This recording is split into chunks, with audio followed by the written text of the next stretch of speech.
kasih untuk Nurse Widyasari, Eskep MKep, selaku dosen pengampu mata kuliah keperawatan komplementer. Perkenalkan, nama saya Nashwa Ramadhani, perwakilan dari kelompok 3, selaku moderator yang akan mengatur jalannya edukasi yang berjudul terapi yoga. Untuk waktu presentasinya 15 dan sampai 20 menit. Baik, untuk mempersingkat waktu kepada kelompok dipersilakan. Di sini sebelum kita masuk lebih lanjut, jadi kita harus tahu dulu nih apa itu yoga. Nah, jadi yoga itu adalah latihan yang menggabungkan gerakan tubuh, lalu teknik pernapasan dan juga relaksasi untuk membantu menjaga kesehatan fisik, mental dan juga emosional. Jadi yoga ini membuat tubuh kita menjadi lebih sehat, pikiran yang lebih tenang dan juga hati yang lebih bahagia. Nah, di sini ada manfaat yoga. Jadi yang pertama itu untuk mengurangi stres dan juga kecemasan. Jadi yoga ini membantu menenangkan pikiran, kemudian mengurangi stres dan membuat suasana hatinya lebih positif. Lalu meningkatkan kelenturan dan juga keseimbangan tubuh. Gerakan yoga melatih otot dan sendi agar lebih lentur, seimbang dan juga tidak mudah cedera. Lalu yang ketiga itu membantu mengurangi nyeri punggung dan juga pegal-pegal nih. Pasti ibu-ibu banyak kan yang mengalami nyeri punggung dan juga pegal-pegal. Jadi yoga ini yoga ini membantu meredakan ketegangan otot, nyeri punggung dan juga pegal akibat aktivitas sehari-hari. Lalu yoga ini bisa juga untuk meningkatkan kualitas tidur nih. Untuk yang susah tidur juga bisa yoga dulu, jadi kualitas tidurnya itu jadi lebih bagus. Yoga ini membantu tubuh lebih rileks sehingga tidur menjadi lebih nyenyak dan juga berkualitas. Lalu menjaga kebugaran dan kesehatan tubuh secara keseluruhan. Yoga ini melatih kekuatan, pernapasan dan juga konsentrasi sehingga tubuh lebih bugar dan terasa segar setiap hari. Lalu yang terakhir itu membantu menjaga kesehatan jantung dan juga sirkulasi darah. Yoga ini membantu melancarkan aliran darah, menurunkan tekanan darah dan juga menjaga kesehatan jantung. Di sini ada jenis-jenis yoga. Yang pertama itu ada yang namanya hatha yoga. Hatha yoga ini gerakannya sederhana dan juga dilakukan dengan tempo yang lambat. Nah, kalau hatha yoga ini cocok buat pemula. Lalu ada yin yoga. Yin yoga ini fokus pada peregangan dan juga relaksasi. Jadi membantu mengurangi kekakuan otot dan juga sendi. Di sini ada gambar-gambar juga contoh dari yoga-yoganya. Lalu yang ketiga itu ada restoratif yoga. Nah, jadi yoga ini itu menggunakan alat bantu seperti bantal atau selimut, jadi ditaruh di belakang badannya gitu. Nah, yoga ini tuh membantu tubuh lebih rileks dan juga mengurangi stres. Lalu yang terakhir itu ada chair yoga. Ini dilakukan dengan bantuan kursi. Nah, ini cocok bagi ibu lansia yang memiliki keterbatasan mental. Nah, jadi di sini ada persiapan sebelum melakukan yoga. Yang pertama itu menggunakan pakaian yang nyaman. Jadi pakaiannya itu yang longgar, terus menyerap keringat dan tidak mengganggu gerakan. Jadi yang jangan yang longgar-longgar gitu, yang tepat. Kemudian menyiapkan matras atau alas yoga. Jadi gunakan matras yoga agar gerakan lebih nyaman dan juga tidak menyakitkan. Lalu yang ketiga itu memilih tempat yang tenang dan juga aman. Pilih tempat yang bersih, tenang dan juga cahayanya yang cukup dan memiliki sirkulasi udara yang baik. Bisa di luar rumah, gitu biar terkena cahaya matahari juga kan. Baik, selanjutnya ada hal-hal yang perlu diperhatikan saat yoga, yaitu saat melakukan yoga penting untuk mendengarkan kemampuan tubuh sendiri, hindari memaksakan gerakannya terasa sulit atau menimbulkan nyeri. Fokus pada pernapasan yang teratur dan melakukan setiap gerakan secara perlahan. Nah, selanjutnya ada frekuensi dan durasi yoga yang dianjurkan. Yoga dapat dilakukan secara rutin, misalnya per minggu 2-5 kali. Durasinya bisa 20-60 menit per sesi. Disesuaikan dengan usia, kondisi kesehatan, dan tingkat kemampuan masing-masing. Selanjutnya ada tips memulai kebiasaan yoga di rumah. Yang pertama, mulai dari yang sederhana, yaitu pilih gerakan yang ringan yang mudah diikuti. Yang kedua, tentukan jadwal rutin. Pilih waktu yang paling nyaman dan dilakukan secara konsisten. Yang ketiga, siapkan ruang yang nyaman. Cari tempat yang tenang, bersih, dan memiliki sirkulasi udara yang baik. Yang keempat, gunakan panduan jika perlu.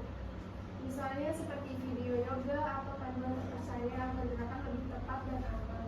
Yang kelima, nikmati prosesnya. Lakukan dengan penuh kesadaran dan nikmati setiap manfaatnya untuk tubuh dan nah, jadi kesimpulannya yaitu yoga merupakan aktivitas yang sederhana, aman, dan bermanfaat bagi kesehatan tubuh. Dengan latihan yang dilakukan secara rutin dan sesuai kemampuan, yoga dapat membantu menjaga kebugaran tubuh, meningkatkan ketenangan pikiran, serta mendukung kualitas hidup yang lebih baik. Baik ibu-ibu, sekarang kita akan melakukan demonstrasi yoganya ya. Oke. Ya.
Wassalamualaikum warahmatullahi wabarakatuh.